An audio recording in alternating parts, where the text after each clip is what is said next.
Good morning, everyone. Our presentation Draw and Learn module is about the building envelope, structure, and finishes. The stakeholder group we chose are college students. Our mission is teaching three majors about the topic.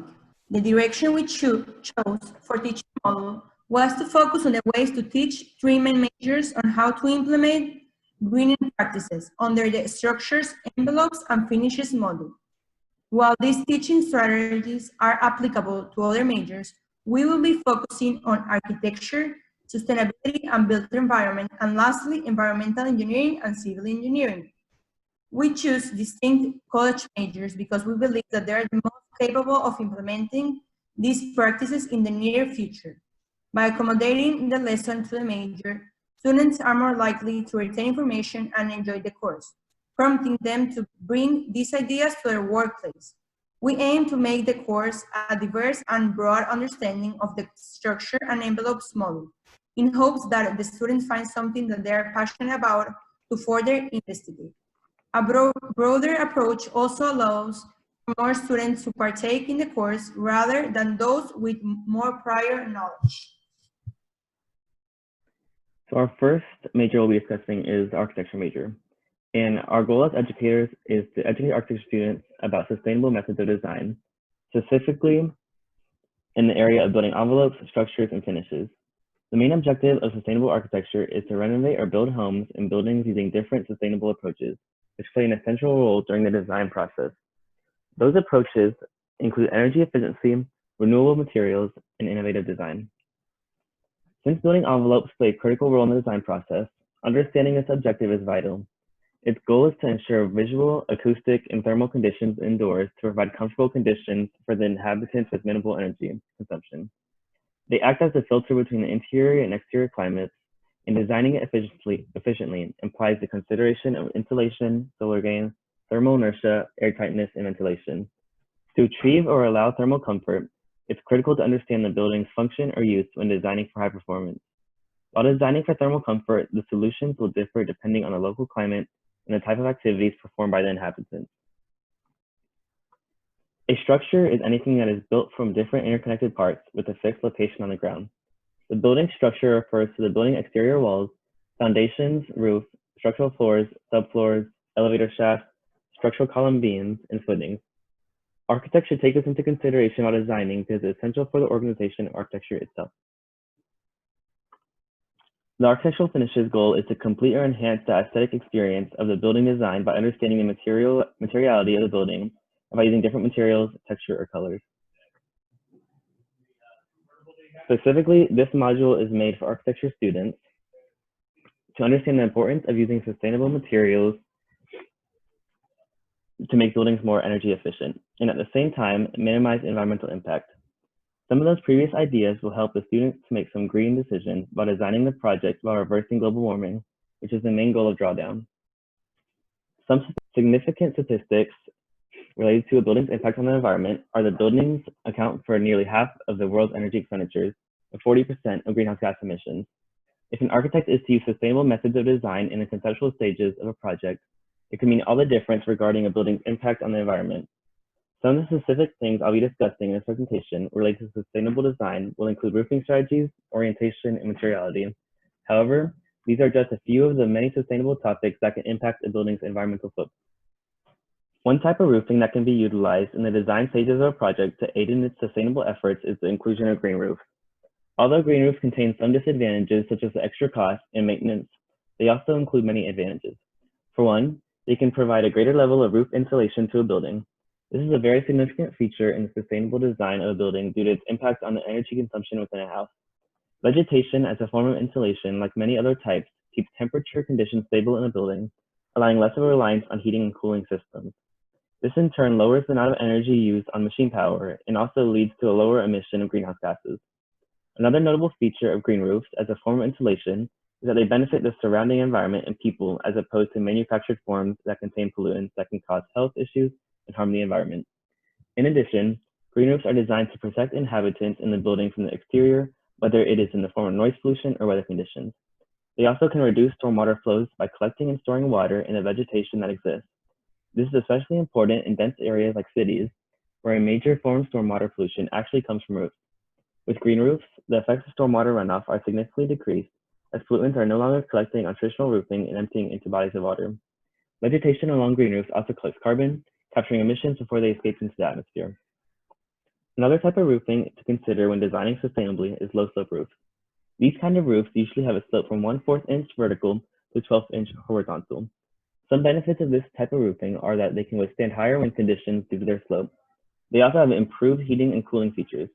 Because of the decreased amount of space that now exists between the roof and main parts of the building, buildings rely on outdoor temperatures for heating and cooling features are able to use this feature in order to lessen the amount of reliance on the air conditioning unit. Low slope roofs do without the additional space a traditional roof has with an attic and contain a more direct transition between the roof and room. These roofs are also manageable and easier to walk across when maintenance is needed. Low slope roofs also utilize less materials than a typical one does. This decreases energy consumption in the manufacturing and transportation of materials usually required for a roof. Another way in which architects can design sustainably is by paying attention to the orientation of the building. By definition, orientation is the positioning of a building in relation to seasonal variations in the sun's path, as well as prevailing wind patterns.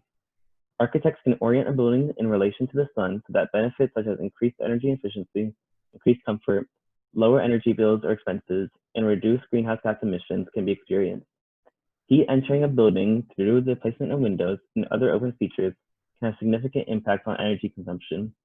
For example, north-facing walls and windows receive more solar radiation in winter than in summer. If architects keep these features in mind through the design process, a building can experience such benefits. Proper orientation can lead to a reduced/eliminated need for auxiliary and heating and cooling. In addition, natural ventilation can lead to other sustainable benefits within a building.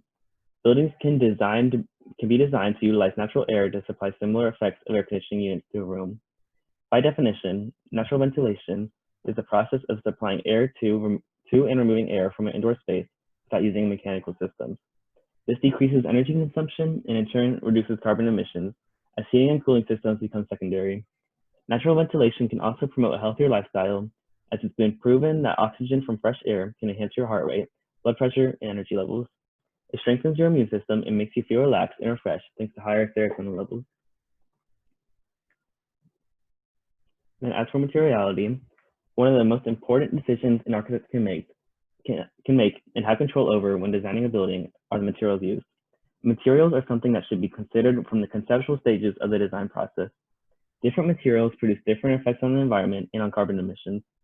Sustainable building materials are typically renewable and recyclable. The most common material for building that meets this criteria is wood, due to its multiple benefits as a renewable resource. However, there's also a time and place for other materials to be used. One of the reasons it's important to choose materials that are recyclable are so that they can be easily disposed of without causing pollution. Cladding materials should be chosen carefully to minimize negative environmental impacts and maximize a building's energy performance.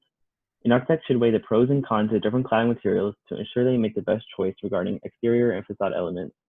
By definition, cladding is a type of skin or an extra layer on the outside of a building. It can be attached to a building's framework or an intermediate layer of battens or spacers. Some immediate benefits of all types of cladding are that they can prevent moisture from entering a building, and they can provide sound and thermal insulation as well as fire resistance. Different types of cladding include cement-based, metal, vinyl, polypropylene, wood, terracotta, brick, and stone. Some of these types, such as cement-based and metal, are energy intensive but are extremely durable, while other types, like wood, may not be as durable but require less energy and are renewable. While this decision ultimately relies on the type of project being worked on, weighing the pros and cons of these materials should be an important part of the design process in association with sustainable thinking. Wood should be a major consideration in the design process when designing sustainability as well. It is one of the most environmentally friendly building materials due to its renewability and energy-saving effects.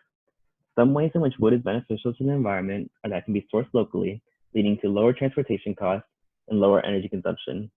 Wood also contains a reduced embodied energy, even outperforming carbon in overall carbon footprint reduction. Through manufacturing, transportation, installation, use, maintenance, and disposal or recycling, Wood is the optional material typically used for sustainability. Another significant feature of wood is its carbon sequestration. Similar to green roofs, trees absorb carbon and effectively lock it away. This keeps carbon in materials rather than in the atmosphere. And here's a video we want to show, which describes an architecture firm use of wood in their design and structures. He used to always say to me that if you cut down a tree, respect its life. I like to think about this as being a back to the future sort of story. It's not a new idea to build in wood. My connection to wood, I think, came as a child hanging out with my grandpa. He used to always say to me that if you cut down a tree, respect its life by turning it into something beautiful.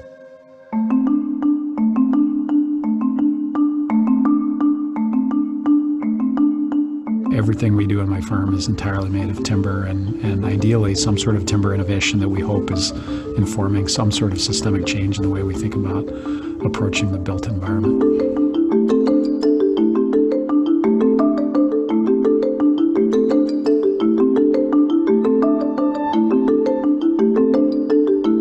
These are huge panel products that come in different formats that can be, 3 meters wide and 12 meters long or even longer.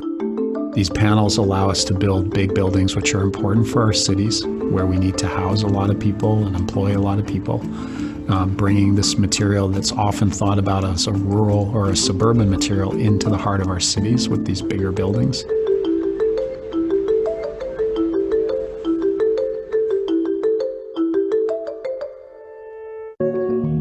The material has been here for so long, but really for the last century we haven't explored it as much as we are today. And that's because steel and concrete came about, and those materials were good at solving some of the problems. They just weren't good at their impact from an environmental point of view. Wood, unlike any other major material that we build with, is a material that sequesters carbon, that's storing carbon effectively in the wood products. That incredibly important process is a carbon sink in the forest. But when a tree is taken and hopefully used in a beautiful way in a building that will last for ideally centuries, that piece of wood is storing that carbon dioxide in the material for the life of the building. And that's an incredibly critical part of the way we start to address climate.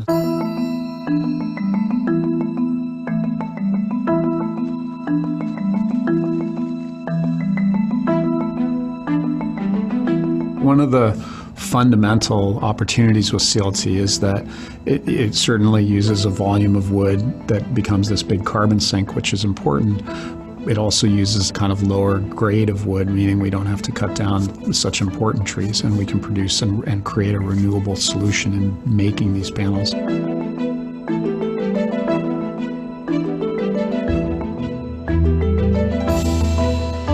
There's been this disconnect, I think, for many people as we've moved and become increasingly urban around the world. We know that natural materials, whether it's parks, trees, or wood products coming into an urban environment, fundamentally make us much more healthy as a population and connect us back to this idea that we live in a natural world.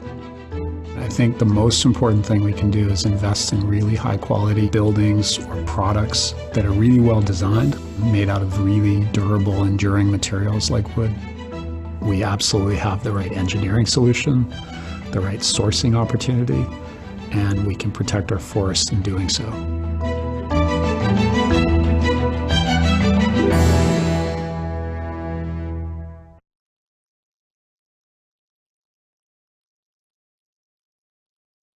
All right, so yeah, that was our video on wood, and now we will start to discuss teaching the sustainability major.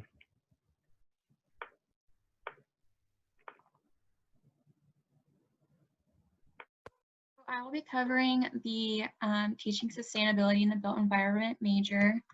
So I'm trying to, okay. Many SPE students will graduate and go on to be consultants for many firms, from government agencies to construction companies. So the main objectives for teaching SPE students include teaching them the ability to work with all disciplines, Many graduates will have to work on many team projects with people from all fields, so teaching them how they can bring their strengths to the table is important. On some projects, a consultant's main job will be to help communities strive towards sustainable development, and these communities will consist of many different types of people, the consultant needing to ensure consistent engagement and communication with the groups. If a professor wanted to utilize our teaching strategy, this is what we believe the curriculum should consist of. The curriculum for SPE students needs to be group-based, not only to help them understand how to work with many opinions in their future jobs, but to teach them critical communication and people skills needed for many of their potential future jobs. We suggest a curriculum focused on educating students about the different certifications and codes in which they will be asked to help implement on future projects, such as LEED or ENERGY STAR. Classes should focus on the benefits and challenges of sustainable practices in all fields of construction. The building module mainly covers material selection, scale of influence, and finishes from large to small. A major part of this curriculum should be allowing students to have lots of hands-on and real-world practice. Lessons should include some form of real-world assignment like conducting building assessments. Students should want to have access to research in many topics. Many graduates may find themselves working for firms with hundreds of consultants, engineers, and designers. So research allows them to find a specialization they are passionate about and that they can make them stand out in the workforce. The main focus for sustainability majors is a focus on,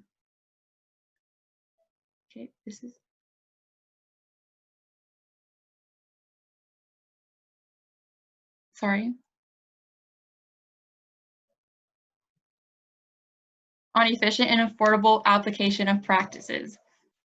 In the context of structures, envelopes, and finishes, a consultant is going to have a different role in design than an architect or engineer. While an architect will focus on the spatial and aesthetic aspect of a site, a consultant may want to focus on methods of making a project more sustainable in the most efficient and affordable way. One of the biggest struggles for sustainable construction currently is cost effectiveness. In context, new development allows for green structures to be cheaper and overall more cost effective from the beginning. Thus, the consultant can suggest more green products without added cost. However, if the project is retrofitting an existing development, consultants will want to assess the site to determine which areas of the home would benefit most in the long run from a green upgrade. Actual structural elements are likely going to be where consultants have the least amount of direct influence on a building. However, they can help engineers and architects with the material selection of the building. An architect on a project may really want to use a certain type of wood, but the engineer doesn't think it could support the design for an infinite amount of time. A consultant with an extensive knowledge of the material possibilities can then be a third voice. Material options consultants could suggest include the use of organic building products, woods and clays, and locally sourced materials, including doors, roof tiles, and windows. When it comes to envelopes, the main focus are going to be on indoor air quality and moisture management, both influenced by preventing air leaks and developing efficient heating and cooling methods. Air leaks are believed to be the most common and costly source of energy waste in large buildings. In already existing buildings, before deciding to upgrade installation, an assessment of its air and moisture conditions is necessary. There are multiple ways to find air leaks, such as visual inspections like feeling for a draft in cold spots, or professional testing. Professional testing includes infiltrometer tests, thermographic scans, and infrared photography. One way to test for air leaks in residential buildings is a blower door test, which involves mounting a powerful fan to an exterior door. This pulls air out of the house, lowering interior air pressure, causing high air pressures to flow through unsealed cracks and openings. Once air leaks are identified, they need to be sealed. Silicone caulk sealing around windows and door frames are common solutions. Larger areas may require installation. Drawdown states that installation can be one of the most effective ways to make buildings more energy efficient. Installation offers many opportunities for a building to be more green without major additional cost. Roofs such as clay tiles or green roofs have shown to be good insulators. Insulation is so important because it prevents air from entering and leaving areas of the building and the building itself. Comet insulation is the recognizable pink fiberglass insulation, which is probably the cheapest option. However, its production is extremely energy intensive and can be toxic. Non-toxic insulation includes cellulose insulation, which is made from recycled newspapers, wool, thermocork, denim, aerogel, which is 90% air and made from silica, and lysine, which is a spray foam that can reduce a home's energy bill by 30 to 50%. Whether you are retrofitting an existing building or designing a building from scratch, the finishes offer the most options for green additions at a relatively low cost. Buildings can benefit from green layers, or some find that they are most cost-effective without any layers. Lighting and flooring are among the easiest finishes to switch to green products that will be cost-efficient for the entirety of the building's life.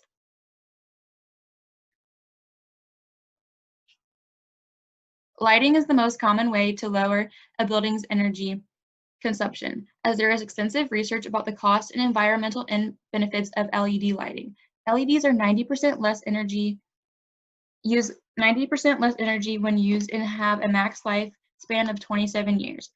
While the initial installation of LEDs is much higher than other options, the lifespan and performance makes them cost efficient after only a few years. Flooring is another minor change designers can make that is cost effective but also offers a major benefit to the owner.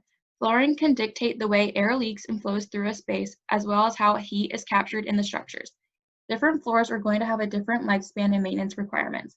Like carpet requires more maintenance and may need to be replaced more often. New development and sustainable flooring is polished concrete. Polished concrete floors are most commonly used in commercial buildings, however, they are seeing a rise in use in homes. They are a great option for already existing buildings as they increase the sustainability of the building at a low cost. The benefits of polished concrete floors are not only cost efficiency, but also great for the owner. First, it's extremely durable, which makes it perfect for industrial buildings. It has a low maintenance, and it's a great choice for retrofitting. It also adds to a minimalistic look that some clients seek. It's also reflective, which can allow natural light to bounce back more, decreasing the need for artificial lighting. Other flooring options for residential homes include recycled brick, tile, and sustainable wood. The structures as finished design is not a new concept, but is seeing more and more attraction. Hi, for teaching the environmental and civil engineering. Both of these engineering majors are closely resembled in the ways that they look at a lot of problems. They look at through the pros and cons of, the different solutions. In this case, we're going to be looking at the different building materials that can be used to construct a home or a structure. We're going to look at the durability, and we're going to look at the emerging technologies that can help us as we're moving forward. What material to build with? Every material has economic, environmental, and social costs associated with the manufacturing, use, and recycling or landfilling of it at the end of its lifespan. And wood, is a natural material, which means it can be damaged by pests like termites and carpenter ants, which, naturally encountered in the world. And it's not the strongest and most energy efficient. Wood structures don't do the best. They have to be built with a good building envelope. You have to use a lot of other materials, like plastics and resins in order to have a strong wood wall, whereas a concrete wall is probably going to be a little bit simpler of a construction process. Now let's talk about another ancient building material, concrete.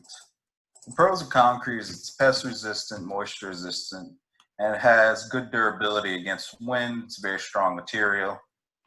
It's fire resistant, although it can be damaged in fires after they go above 500 degrees. It's generally not going to catch on fire, but things on it, if there's gasoline or something, can burn on concrete, but the concrete itself won't. It's a great insulator. It's low waste. They pour the concrete, and there doesn't really, like with wood, there tends to be cuts that can be used, but with concrete, since it's poured, or in modern times, they're doing the precast, where there's even less waste. The cons to concrete is it's costly. You know, it costs a little bit more. It's a little bit heavier. You know, takes different expertise, and it's a little bit slower to build with. It has a bigger environmental impact because of how currently concrete is created. And it's difficult to remodel because it is a strong material. So you can't just take down a concrete wall as easily as you would a wooden wall. Now let's talk about durability and resilience. How do the materials stack up? We have to remember that a destroyed house is not economically, environmentally, or socially beneficial in any way. If a normal occupant is going to have the same embodied energy of the construction of the house from 15 years of being in that house and living in that house. So, and then an occupant that's more environmentally friendly, you know, kind of like Hal, doing extra things to lower his energy use throughout the years, it's going to be around 20 years for him to reach that embodied energy, which is great. But if the house is destroyed, you essentially lost those 15 to 20 years of occupancy, and then you have to rebuild the whole house all over again. Now let's talk about hurricane resistance. When picking a building material, thinking about hurricanes is very important in Florida, especially if you live in South Florida. If your home can't survive a hurricane, it's not going to last too long here, especially with our multiple active hurricane seasons. Now, the big issue with hurricanes in terms of home destruction is that when a hurricane rips off a house, his roof, all the contents are going to get damaged. And when that structure is compromised, they're just going to tear down the whole thing, put it all in a big pile, and then waste services are going to try and get rid of that as quickly as possible in order to reduce the risk of pathogens and vectors like rats and mice, you know, multiplying in that area and wreaking havoc on the health of the surrounding inhabitants. In terms of this category, wood's going to have to take the loss. I mean, there's definitely ways to build wood homes that they're more hurricane resistant, but concrete homes are just innately more hurricane resistant because they're just stronger building material. You know, all the homes in the Caribbean tend to be concrete, and that's for a reason. You know, when those hurricane winds are pushing up against the wall, wood walls have a certain tensile strength that they're going to break at, while concrete walls have a higher strength. You know, it's just simple, you know, physics. Now let's talk about fire resistance.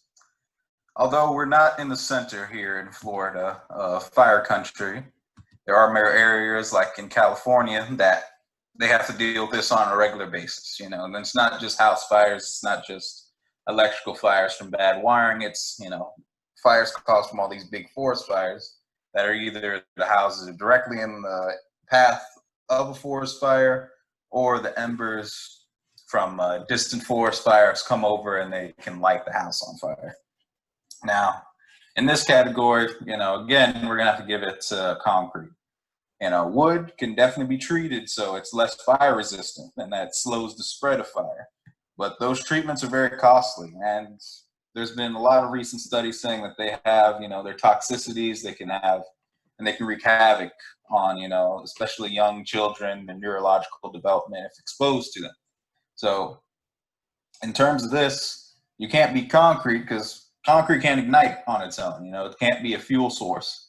You can, you know, put gasoline on concrete and light the gasoline, but the concrete itself will not ignite.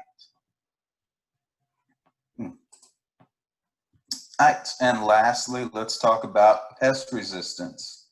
Whether it be cockroaches, fruit flies, mice, or those big New York rats, pests are going to be universal. You know, you're going to have them in all structures. You can try and fight them, and that's definitely what we do here. The best thing you can do is probably to build structures that are less likely to host pests. They don't have any areas for them to hide. And also, the occupants need to not leave out food, so there's not a food source for the pests to live in their homes. Wood homes are very vulnerable to termites. They cause $5 billion in damage each year. You know, wood homes are vulnerable. You know, carpenter ants, carpenter bees. There's a lot of different animals that can, you know, feast on wood or nest in it, and that can all cause issues to wood homes. Now, on terms of concrete, There's not really much. There's no animal that eats concrete. Rats can chew through concrete if it's improperly cured, but if it's properly set up, there should be no way for the pests to get through a concrete wall. Now, if you leave the doors open, that's a different story, but at the actual construction itself is very sound against pests. Okay, let's look at the new emerging technologies in the building field. I'm just going to look at concrete because I know my group members already covered some new innovations in the wood, field, and I know Hal's already gone over a couple of them in class. Let's talk about panel prefabrication. We already went over wood panels being prefabricated in class, but it can also be done the same way for concrete panels. This greatly increases the speed structure can be put up, and it can greatly reduce the costs because just like every consumer product we consume, it's manufactured, and over time that manufacturing price goes down and down as they innovate and they make the process more efficient. They, whether they add more robots or they streamline some aspects, those prices are always able to go a little bit down as the manufacturing gets better on them. This makes the process for builders very quick and very easy. All they have to do is connect these pieces that are shipped out to them, whether it's with the wood or concrete.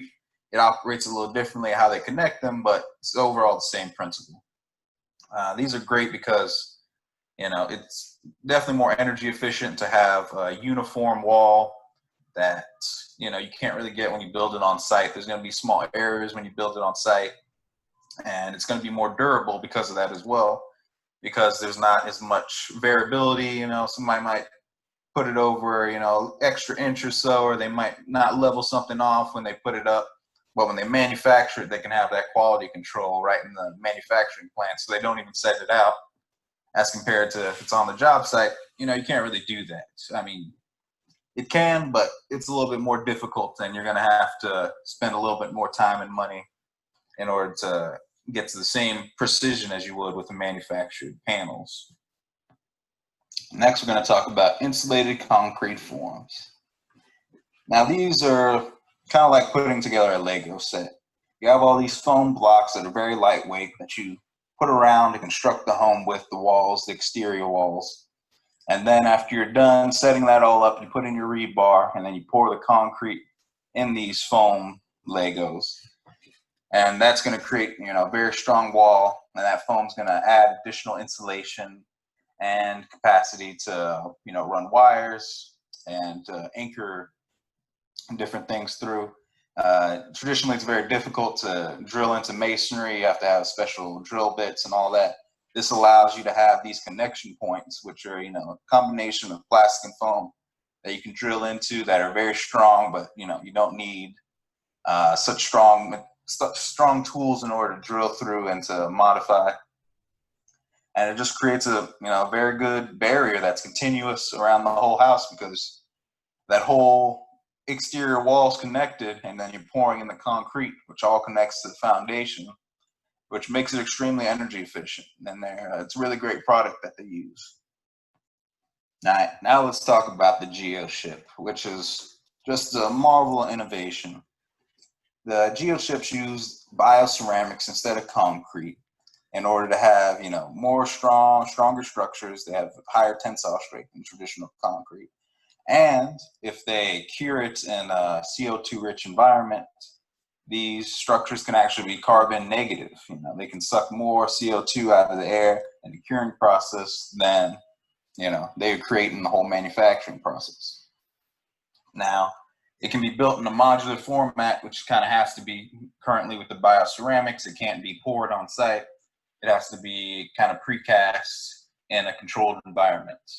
But it's awesome that they can leverage that and, come past that, hurdle, and they can just put together this modular format of this geodome.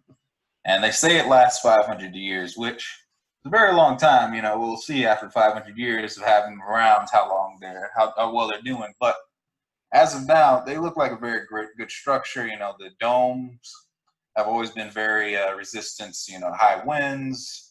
And they're, very energy efficient, since they don't have all that empty space, above your head that you normally are going to be, cooling and heating, but, you're not going to be 8 feet up in the corner of your house. You're going to be down on the ground floor,